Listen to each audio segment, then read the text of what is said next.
The Staffordshire Hoard is the largest hoard of Anglo-Saxon gold and silver metalwork yet found. It consists of over 3,500 items, amounting to a total of 5.1 kilograms of gold, 1.4 kilograms of silver and some 3,500 pieces of garnet cloisonné jewelry. The hoard was most likely deposited in the 8th century, containing mostly artifacts dated to the 7th to early 8th centuries, with some of its sword pommels possibly as old as the mid-6th century. It was in 2009 in a field near the village of Hammerwich near Lichfield, in Staffordshire, England, at the time part of the Anglo-Saxon kingdom of Mercia.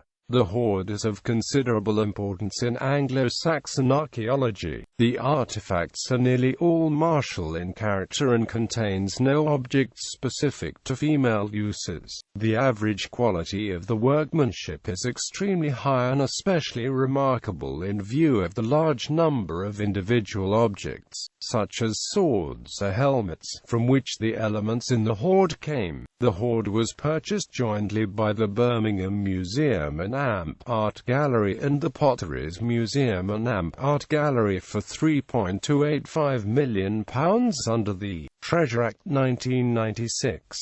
Contents. The hoard consists of approximately 3,500 pieces, comprising up to 5 kilograms of gold and 1.3 kilograms of silver, and is the largest treasure of Anglo-Saxon gold and silver objects discovered to date, eclipsing, at least in quantity, the 1.5 kilograms hoard found in the Sutton Hoo ship burial in 1939. The Saxon goldsmiths were able to alter the surface of the gold to give the appearance of a higher gold content, a technique not previously credited to them. Most of the items in the hoard appear to be military, and there are no domestic objects, such as vessels or eating utensils, or feminine jewelry, which are the more common Anglo-Saxon gold finds. Reportedly, the contents show every sign of being carefully selected. There is broad agreement that the typical object in the hoard was made in the 7th century, with the date of the deposition of the hoard of course post-dating the manufacture of the latest object. It includes a summary of the preliminary contents of the hoard, as of late 2009, is shown in the table below. This excludes items such as the gold horse's head that were in one of the 33 soil blocks that had not been examined at the time of publication of these figures. Weaponry. The contents include many finely worked silver and gold sword decorations removed from weaponry, including 66 gold sword hilt collars and many gold hilt plates, some with inlays of cloisonné garnet in zoomorphic designs. The 86 sword pommels found constitute the largest ever discovery of pommels in a single context, with many different types supporting the idea that the pommels were manufactured over a wide range of time. Crosses. The Staffordshire Hoard official press statement notes that the only items in the hoard that are obviously non-martial are 2 crosses. The largest of the 3 crosses is missing some decorative settings but otherwise remains intact, and it may have been an altar, a processional cross, yet the cross is folded, either prior to burial to make it fit into a small space or as a sign that the burial deposit was made by pagans. On the other hand, the statement notes Christians were also quite capable of despoiling each other's shrines. A golden garnet fitting, made for the corner of a flat rectangular object, may be for the corner of a book cover, which in this context would almost certainly have been a religious book. Gold strip. One of the most intriguing items in the hoard is a small strip of gold, measuring 179 mm times 15.8 mm times 2.1 mm when unfolded, inscribed with a biblical quotation from Numbers chapter 10 verse 35 in insular majuscule on both sides, as urge. DNE, DISEPENTURINIS GEMICITUIT UGENTQUIODERUNTTEAFACIETUA Surge DNEDISCPINTUITFUGIUQUIODA UNTTEAFACIETUDIUIENOS. The Nova Vulgata reading of this passage is Surge Domini a disapenture animicitui effugiant qui odite facitur. The reading of the additional words on the second version of the text, DUINOS, is unclear. They may be practice letters, meaning that the inside face was not supposed to be visible and contains an abandoned attempt of the inscription. The passage is quoted fairly often, notably in the life of the Mercian Saint Guthlac, most likely composed in the 730s. The passage occurs in the context of Guthlac's meeting with Ethelbald, the later king of Mercia, in which the saint foretells that the king's enemy would flee from your face. The parallel verse from Psalm chapter 67, verse 2, occurs when Guthlac is driving away demons who appeared to him in a vision. Paleographically, the inscription most likely dates to the 8th century, with the late 7th or early 9th not to be ruled out. The closest parallel to the script used is the inscription in the lead plate from Flixborough, dated to the 8th and 9th century. The gold strip may have been originally fastened to a shield or a sword belt, or alternatively, it may have been part of the arm of the cross. A round cabochon jewel would have been fitted to the terminal end, and the other end would have fitted into the central fitting of the cross. Context and purpose. The hoard was deposited in a remote area just south of the Roman Watling Street, some 2.5 miles west of Letterseatham, at the time part of the extra-parochial area of Oglyhay in the Highlands separating the Pensacola and Tomsit within the Kingdom of Mercia. The quality of the artifacts buried in the hoard is very high. The apparent selection of martial artifacts, especially the decoration of swords, does not suggest that the hoard consists simply of loot. Most of the gold and silver items appear to have been intentionally removed from the objects they were previously attached to. Brooks associates the predominantly warlike character of the artifacts in the hoard with the custom of giving war gear as death duty to the king. Upon the death of one of his noblemen, the removal of the sword pommel caps finds a parallel in Beowulf, which mentions warriors stripping the pommels of their enemies' swords. Wall postulates a connection to Peda, briefly king of Mercia in 655 6th.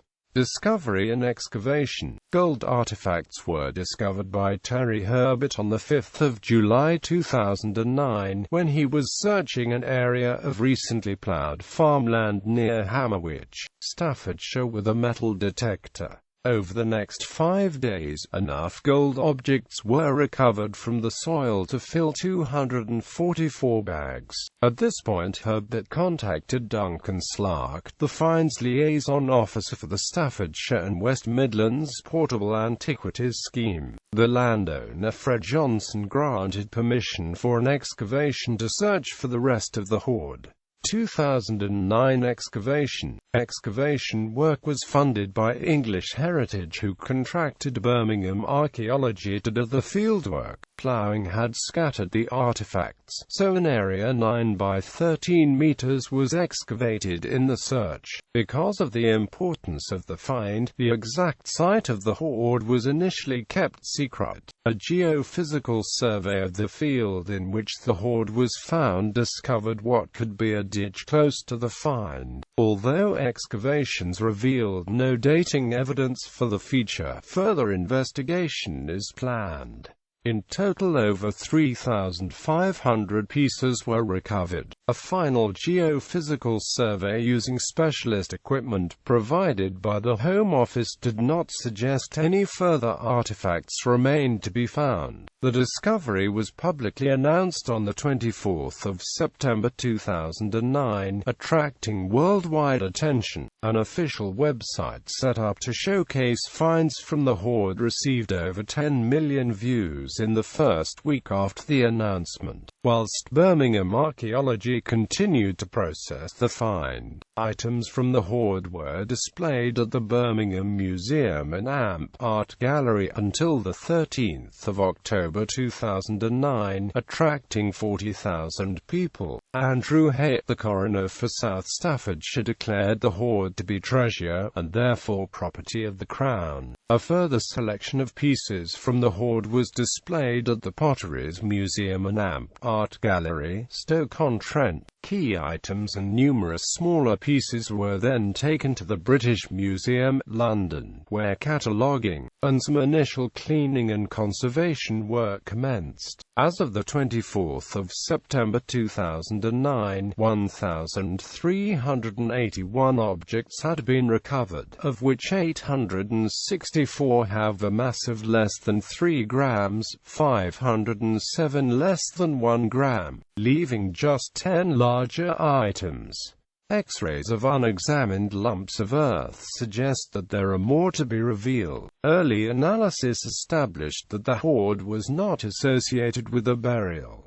2010 excavation. In late March 2010, a team of archaeologists carried out a follow-up excavation on the site, digging 100 meters of trenches and pits in the field. According to Staffordshire County archaeologist Stephen Dean, there is no more gold or treasure to recover from the site, and the aim of the new excavation is to look for dating and environmental evidence. Archaeologists hope to be able to use this evidence to determine what the landscape looked like at the time that the hoard was deposited. 2012 finds. In December 2012 it was announced that 91 additional items of gold and silver metalwork had been found in the field where the Staffordshire Hoard was discovered in 2009. The finds were made in November 2012 when archaeologists and metal detectorists from Archaeology Warwickshire, working for Staffordshire County Council and English Heritage, visited the field after it had been ploughed. Many of the pieces are less than 1 gram in weight, but there are some larger pieces, including a cross-shaped mound, an eagle-shaped mound, and a helmet cheek piece that matches one from the 2009 discovery. These additional pieces are believed to be part of the original hoard. In January 2013, 81 of the 91 items were declared treasure at a coroner's inquest, and, after they have been valued by the Treasure Valuation Committee, Staffordshire County Council will have an opportunity to purchase the items so that they can be reunited with the rest of the hoard. Although these items were found by archaeologists, the money raised by the sale will be shared between Herbert and Johnson, as they were responsible for the original discovery of the hoard. The 10 items not declared treasure were identified as modern waste material. Kevin Leahy of the British Museum has stated that the 10 items not declared as belonging to the original hoard may represent part of a different, Anglo-Saxon period hoard. 2 of these 10 items are high-quality pieces of copper alloy, but they are different in style to the gold and silver items of the original hoard. He concludes that Anglo-Saxons clearly visited the site more than once to bury items. The valuation and sale. On the 25th of November 2009, the hoard was valued by the Treasure Valuation Committee at £3.285 million British pounds, which, under the provisions of the 1996 Treasure Act, is the sum that must be paid as a reward to the finder and landowner, to be shared equally by any museum that wishes to acquire the hoard. After the hoard was valued, it was announced that the Birmingham Museum and Art Gallery and the Potteries Museum and Art Gallery intended to jointly acquire the entire hoard, and a public appeal was launched to raise the £3.285 million needed to purchase the hoard.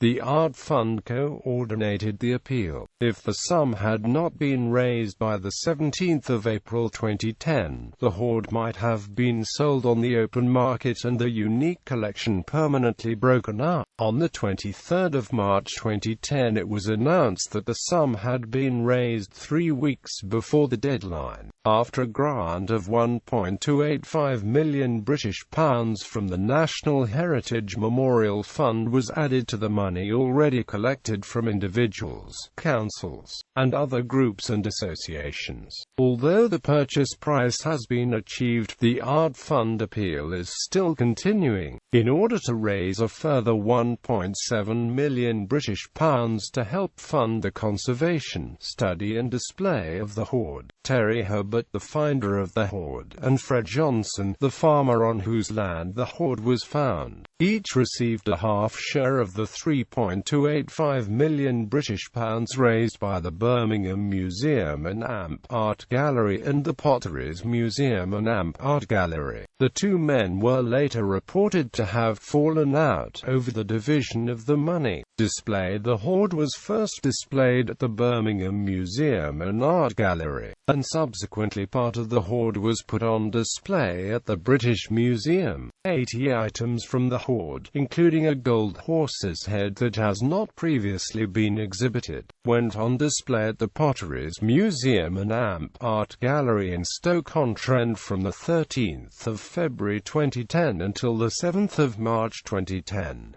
Key items from the hoard are on long-term temporary display at Birmingham Museum and at the Potteries Museum. Approximately 80 hoard objects are on display in Gallery 12 in Birmingham and a further 80 in Stoke-on-Trent. Items from the hoard were on display at the National Geographic Museum in Washington, D.C., United States, for the 29th of October 2011 to the 4th of March 2012. The hoard will be put on permanent display at the Birmingham Museum and at the Potteries Museum, but there are plans to make some items from the hoard available on loan to historic Mercian sites, such as Tamworth Castle and Lichfield Cathedral, as part of the Mercian Trail. On the 26th of January 2012 the hoard was featured in the hour-long BBC Two documentary Saxon Hoard, a golden discovery presented by TV historian Dan Snow.